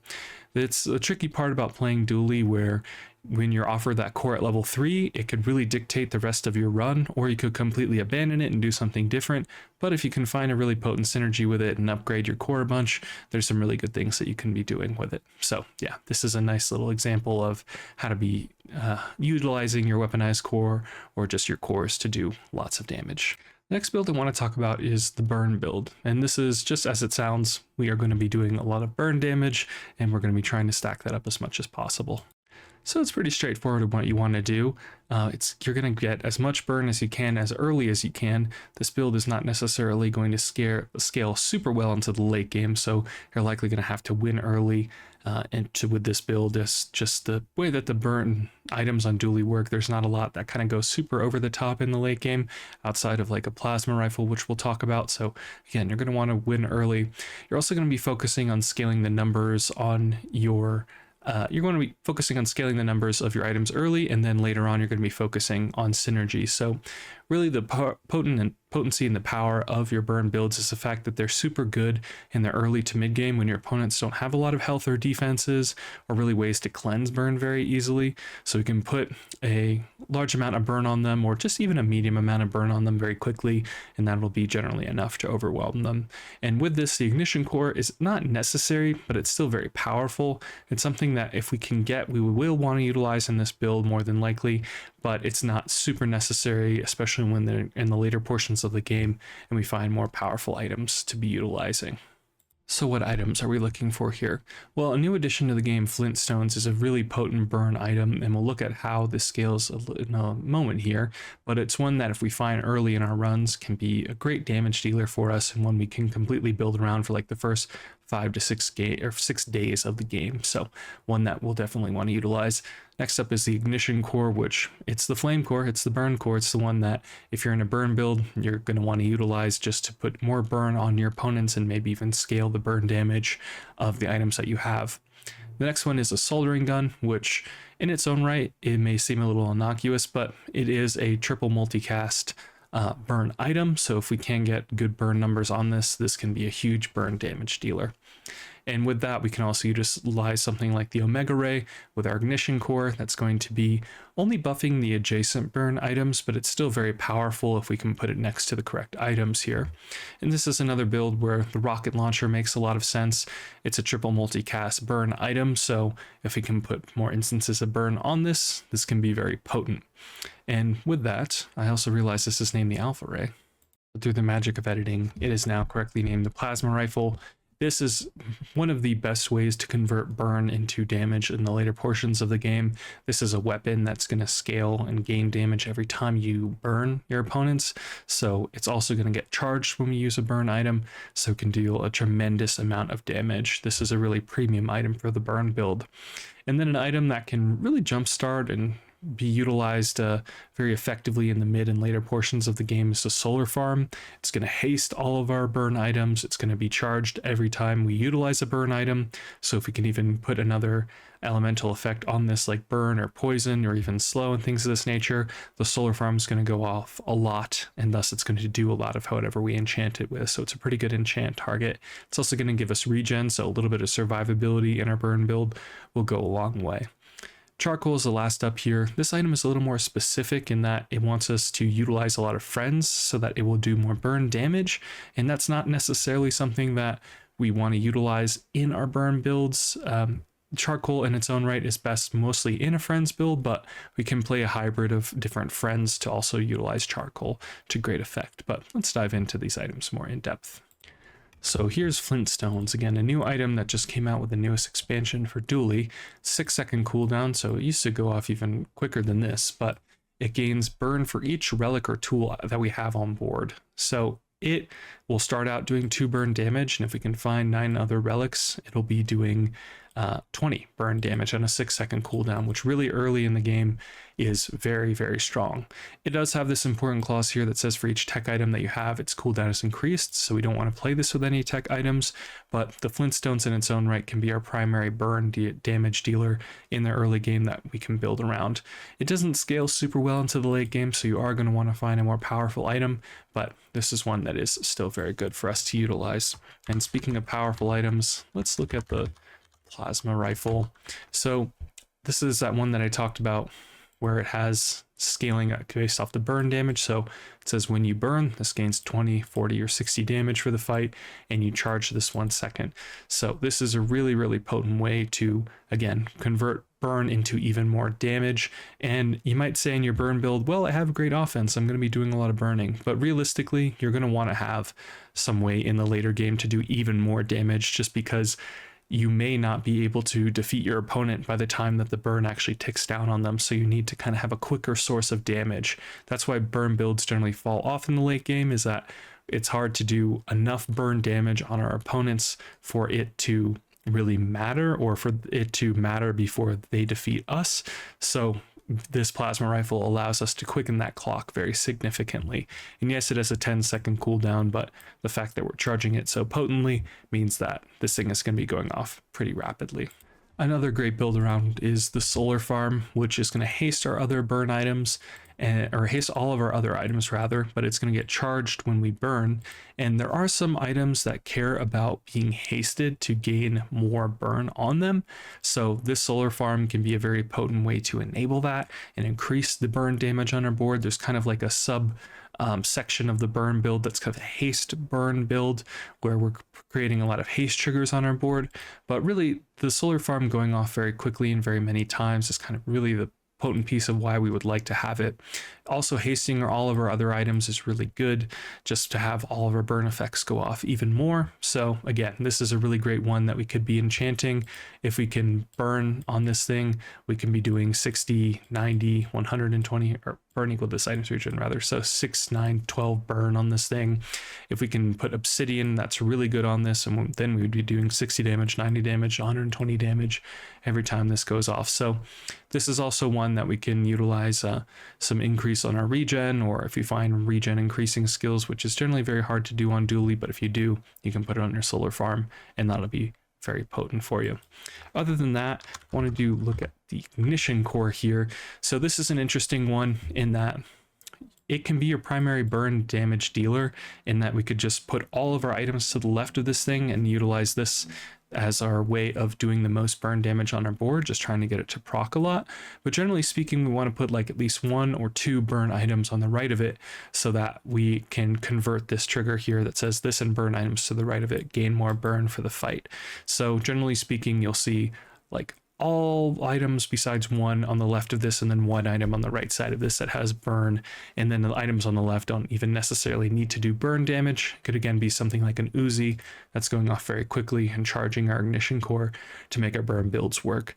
So we don't need our board full of burn items, we just need to be utilizing the ignition core as much as possible, and that'll be pretty potent for us. The last item I want to look at here is the charcoal, which 8-second cooldown, and it says when you use another friend, this gains 2, 3, 4 burn for the fight. So generally speaking, when we're in a burn build, we don't have a lot of friends that we have on our board, so the charcoal is not going to do all that it could with its scaling.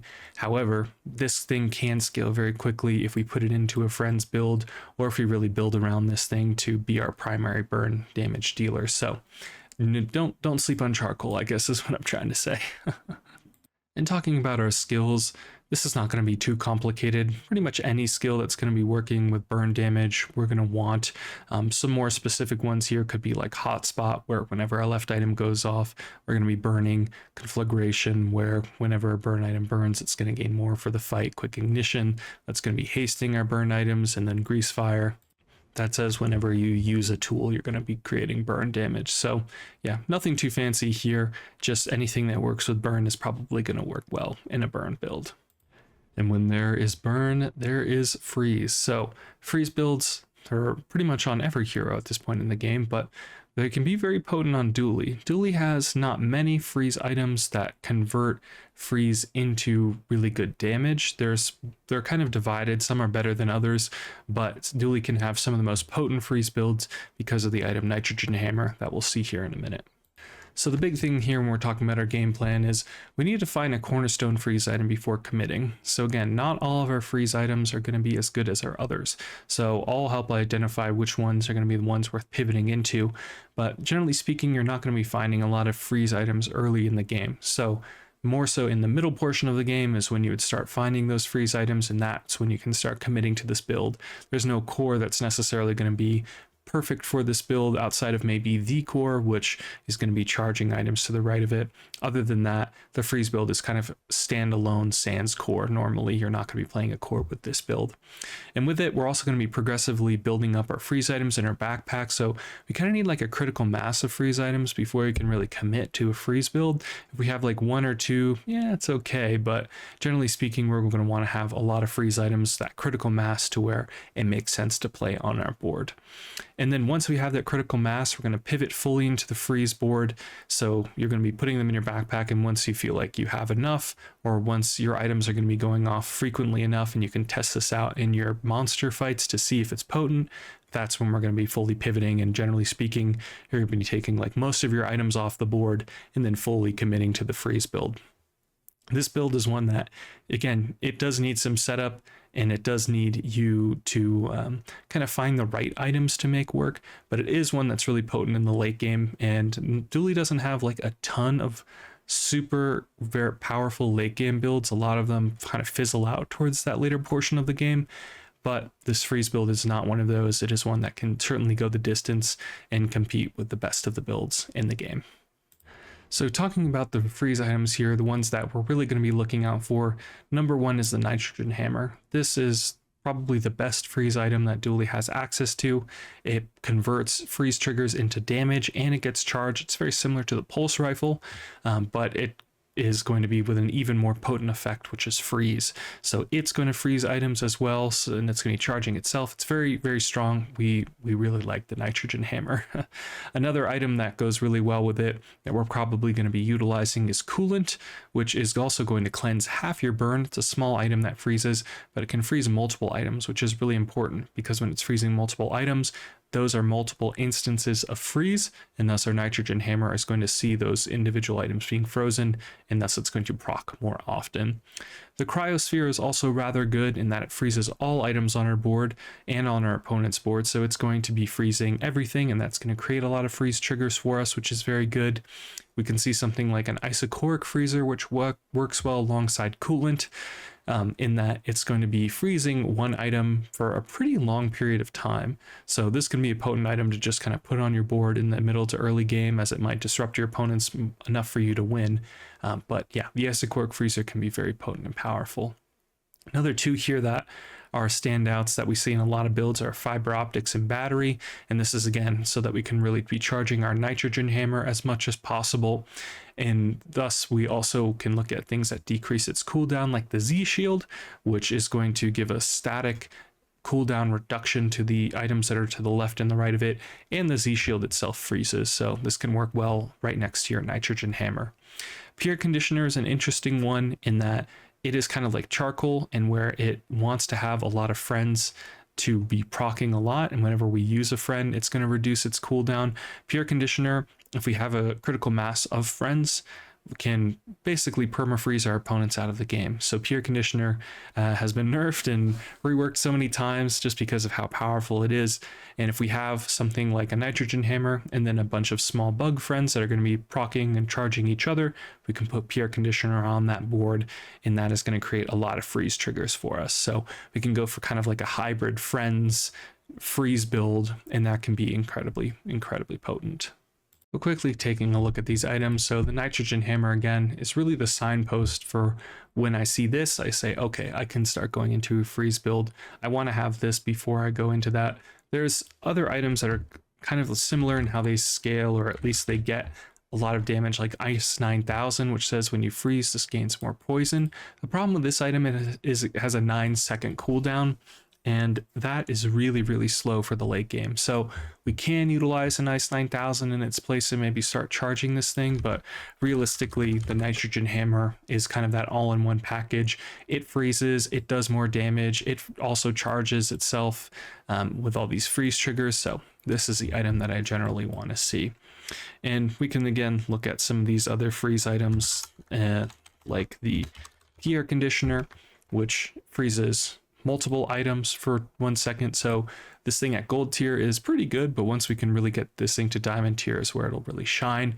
Also, it procs when we use the core, so we don't necessarily need friends, but generally speaking, the friends build is going to be more potent when we than the core for utilizing pure conditioner to its fullest. Then we have cryosphere.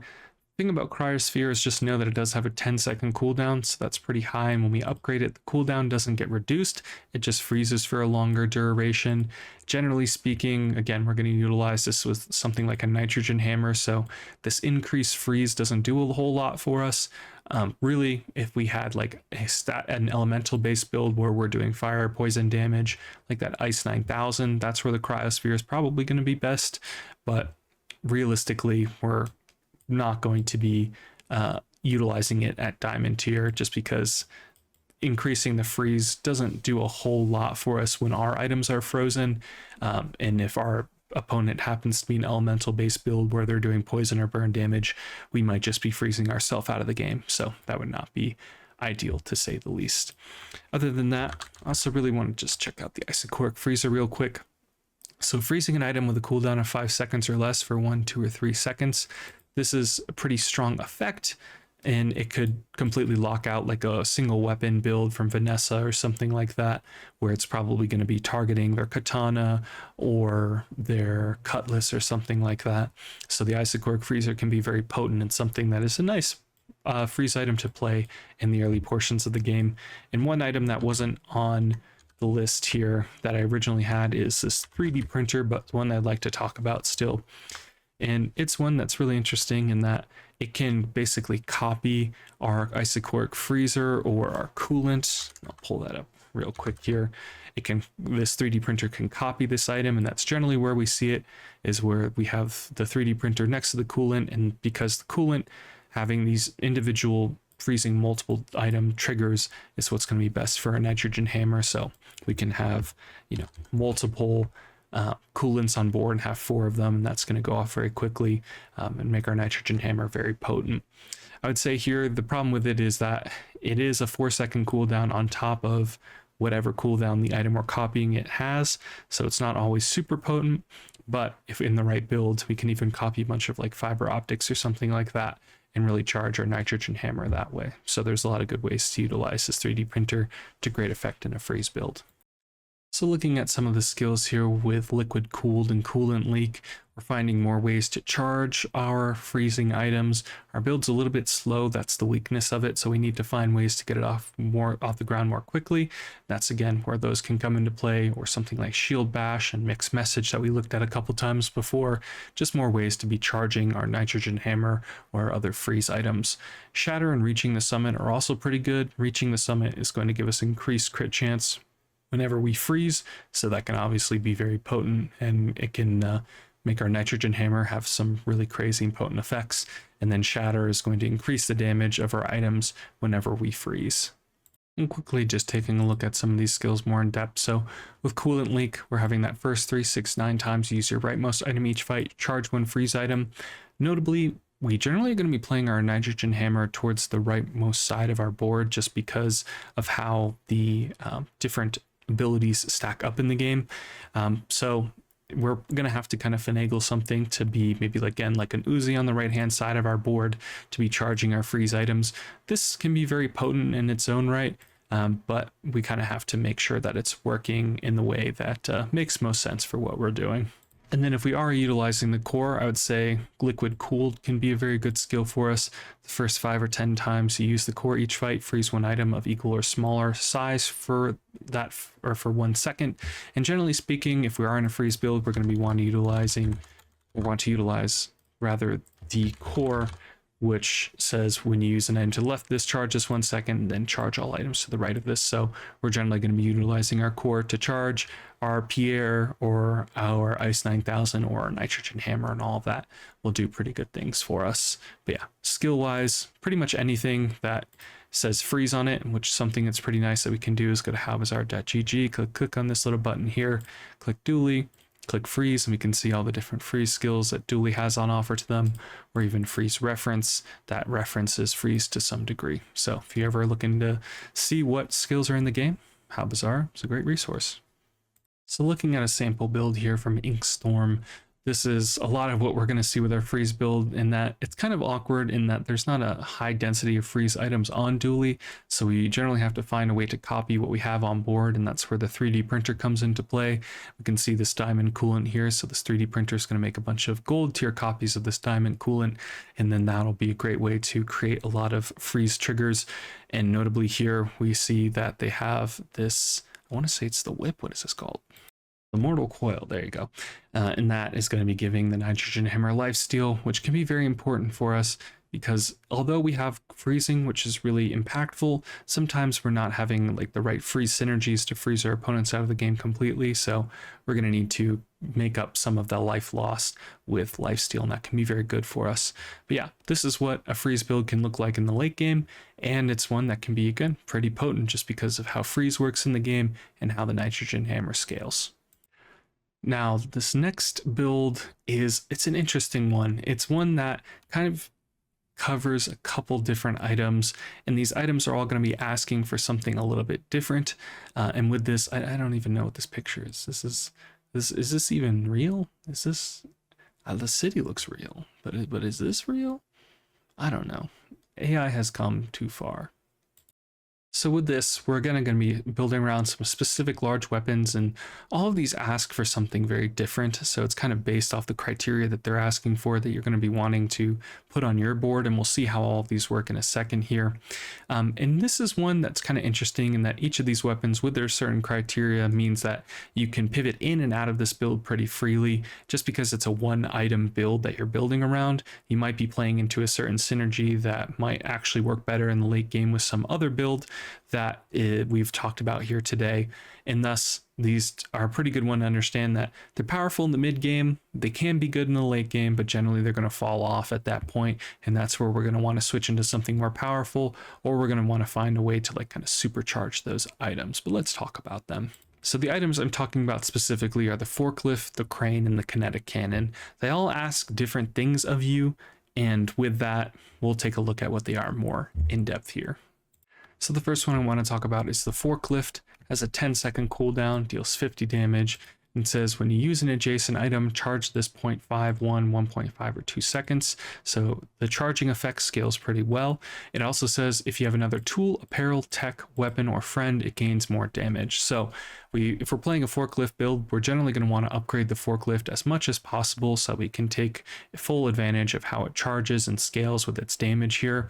But know that this is a static number. So realistically, when we get this thing to diamond tier, it has that 50 starting damage and has that cooldown that's not going to be improved at all when we're upgrading it, but it's going to have 1, 2, 3, 4, 5. 5 plus 150 is 750, plus 50 is 800. So 800 damage is still really good, and we can find ways to charge this, but understand that static damage numbers may not beat out over some powerful synergies in the later portions of the game. So if we're playing a forklift build, we're generally going to be wanting to win pretty early and pretty often. It's kind of like a tempo play, I would say, to where we get the forklift. Its damage numbers are just going to be way better than what our opponents are normally doing at that time, and we're going to leverage that into some mid-game and maybe some later game wins. But this is also available at bronze tier, so we can even utilize this in the early game to pretty good effect. But let's look at the other items here. So here's the kinetic cannon. It's going to be asking again for a different type of synergy here. It says when you use a small item, charge the core 1 second, and this gains 25, 50, 75 damage at whatever rarity it is. It also is going to have a decreased cooldown if we level it up, which is pretty nice. It's going to start at silver tier, so it's going to be one that's not readily available for us in the early game, but one that we can get in the mid game, work to great effect. Notably, it's just asking for small items, and it is a tech item itself, so we could pivot this into a tech weapon build. We can also potentially pivot this into like a small friends build and put that on board until we find something even more powerful to utilize with our small friends. So there's a lot of different ways that we can play the kinetic cannon. It is a really powerful item, and although it doesn't have any specific synergy that it's asking for when it's talking about like when we're talking about like tech items or friends or tools or that sort of stuff, just having this very broad ask of using small items to charge it, or to charge the core rather, can be very good. So we're generally going to want to play this with the core. But that big thing here is that it charges the core 1 second, and then it also gives this damage. So we're not generally utilizing this in any build. You generally want to take advantage of this core, but at the same time, even if you're not doing that, this kinetic cannon still can get pretty big, and then we can find ways to charge it, again with like fiber optics or a battery or other means here. So the kinetic cannon is certainly not one to sleep on. It may be the hardest one to make work, and the one that I see that the least amount in the Bazaar is the crane, but it's still very potent. It has an 11-second cooldown, starts at gold tier. It says deals 100 or 200 damage, and says when you use an adjacent large item, this gains 30 or 60% damage for the fight. And then it also says when you use a medium item, it's going to gain 20 or 40 damage for the fight. So it's a strange one in that it doesn't work with a lot of like the small items that Dooley has. So generally speaking, you are going to want to put this like medium items to the left and the right of this are going to be going off quickly. but it having an 11-second cooldown makes that kind of hard to do. So generally how I see this play out is we utilize the crane next to something, again, like a battery, or we utilize fiber optics to charge our crane, and then that can start doing a lot of damage for us. But we're probably not taking full advantage of one of these, and if we are taking full advantage of it, it's probably a large item that's going off, like a railgun next to our crane or something like that, some item that is going to be going off multiple times and very quickly. This is a pretty hard one to make work, and again, it calls for kind of like a very specific board. I don't have a good example for you, but I have seen it work sometimes in the Bazaar, but this is kind of a challenge to you in some ways to know that this item is viable. It's just takes some work to get off the ground. And just kind of talking about the skills very quickly, yeah, very item dependent. To play into the synergy of what that item is going to be looking for, potentially look to see what other builds can go well with the item that you're in case that you're going to be pivoting off it into a certain build. So it's generally speaking, the powerful way to utilize these builds is to play into their synergies in the middle portion of the game and then pivot off of them. So just understand that you might be playing this build and your build might be looking very different later on, just because you are kind of playing that tempo game and you find something more powerful. Also, the theme here is big for this slide. So here's Big Ben, because they're big. They're Big Ben. So here's a sample build of what this can look like, and we're looking at the kinetic cannon here. So again, a lot of very similar players here. We have Uzis, we have batteries, we have fiber optics. We also have the critical core that's going to be giving our kinetic cannon crit chance. We have the red button here that's going to be making our kinetic cannon go off more quickly. We're also going to be putting on more damage on our critical core. So this is a pretty nice way to both put damage on, or sorry, it just puts damage on the cannon, but the core is going to be going off more frequently. So with that, we know that when these items go off, they're normally going to charge the core, but then the kinetic cannon means that they're basically going to do that a second time. So each one of these is like 2 seconds of charge on the core, which can be very potent. And yeah, they've played crit chance here. They have damage. Just with this build, it's one that, again, might not scream like play me at first, but it's one that can still be very potent when we understand how the synergies work and we play into those specific synergies. And then here's an example of what a forklift build can look like from this user Lucky up here in Discord. They basically taken their forklift to have all those different types on it. They've enchanted it with obsidian. It is a vehicle in its own right, so when we use the Dino saddle, that is going to give this 2x multicast inherently. And what they've done here, which is pretty cool, they've put the Dino disguise next to it, and thus it has 6x multicast, and whenever this thing goes off, it's going to be charging this thing more frequently, and that's a pretty potent way to do it. So yeah, these builds, I know it's kind of strange in that they're all asking you for different things, but they're kind of some of the most fun builds that you can do on Dooley, because they feel like the most off the wall in that sort of way, where you're trying to really tinker and figure out all the different ways and different items that you can utilize for these synergies. So I really highly recommend trying these, at least a forklift build, because it kind of tells you exactly what it's going to be looking for. But yeah, builds like these I think are really fun. And last up here is maybe last and least, the one that I like playing the least is the slow build on Dooley. It's the one I like playing the least just because it can be very difficult to pull off. It does kind of ask a lot of you in terms of like critical mass of having slow triggers, and that it's not exactly super easy to do on Dooley very effectively. There have been some buffs to certain items to where that is easier to do now, but it's still not super easy to get off the ground. But when it does get off the ground, it can be very potent. So our game plan with this build and how it generally is going to manifest for us is that we're going to be playing off a lot of small, slow items early in the early game, and then looking for like a specific enabler that is going to convert our slow triggers into damage of some variety, or potentially haste triggers depending on the item. With that, again, we're going to be wanting to find that kind of like powerful payoff or synergy item to work with our items.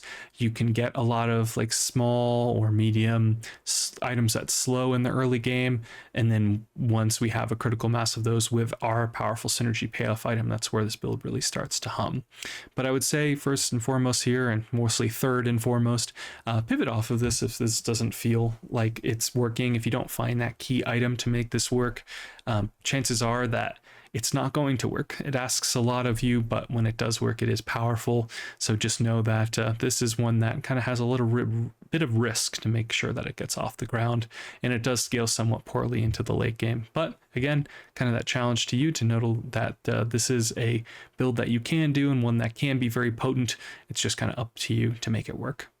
So looking at the items for this build, we can look at something like a power drill, which can convert a lot of those slow triggers into damage. The weak point detector is going to be charging every time we slow, and it's going to be adding damage to our board. The chem snail is an item that slows in itself and is a medium item that can kind of play well into our builds where it slows multiple items. Same with like the black spider, it has multiple slow triggers. The pylon is one way that we can convert slow triggers into haste triggers, which can be very good. The pylon slows itself, which is very nice, or it itself slows, not that it slows itself. But one really cool one is the plasma grenade, which when it goes off, it's going to slow all the items on our opponent's board, and each item getting slowed counts as an individual trigger of slow. So for the purposes of a power drill, it's going to see all those items as a separate instance of slow, and thus it's going to gain a separate instance of charge for every item that was slowed. And that's same with the Hamlet here, which is going to get charged every time that we do slow. And then cool LEDs, when we utilize the core, this is going to get charged in the slows, and this can be a very potent and powerful item for us. But yeah, let's look a little bit more in depth at these.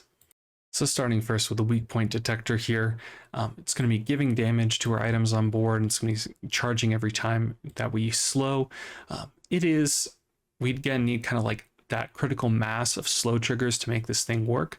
But if we do have those and we're playing like one Hamlet, or if we're playing one power drill, this weak point detector can do a lot of good work for us in that it is going to create a lot more damage on our items here. And then Hamlet, again, is one that we're probably going to see early here.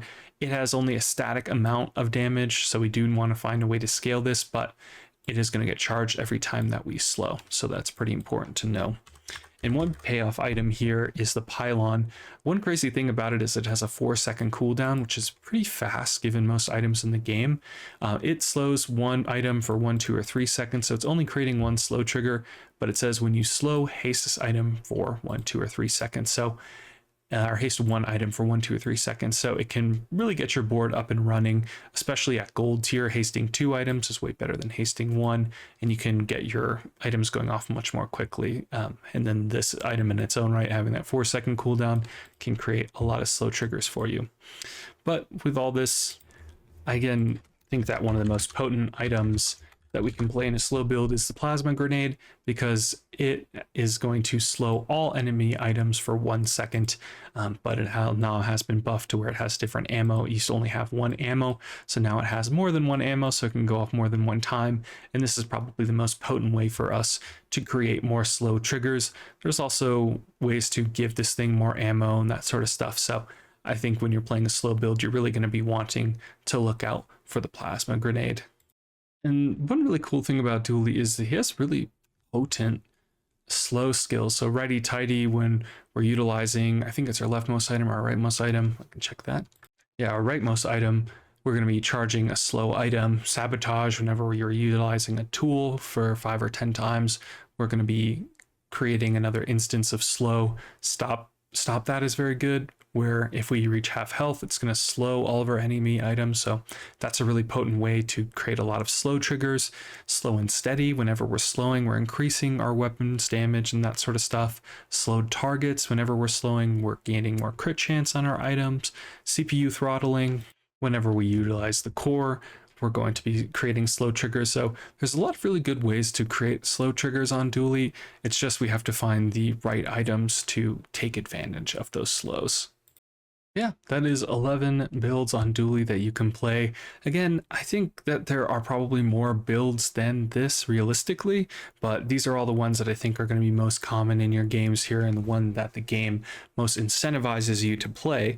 So with that, I would also love to hear from you guys on what other builds you have on Dooley, but for my money, this is pretty much all the builds on Dooley. Maybe I should put an asterisk at the start of this video, but regardless, catchy title to say all the builds for Dooley. And hey, I challenge you, if there's more builds that I'm missing here, let me know.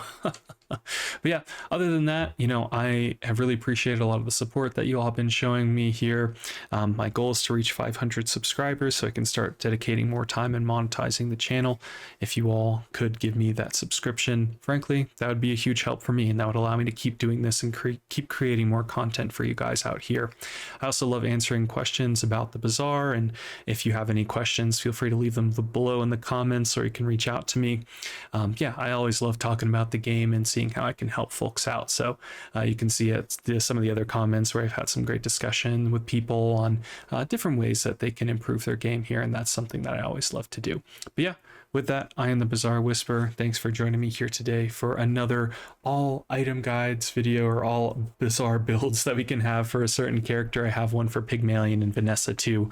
For the Vanessa one, I'm probably going to have to update, but the Mac one is the one to come up next, and I'm certainly excited for you guys to check that out. But in the meantime, you can subscribe, you can like, you can leave a comment, all that sort of stuff. But really what I want is for you to have a great rest of your day or evening. Bye-bye.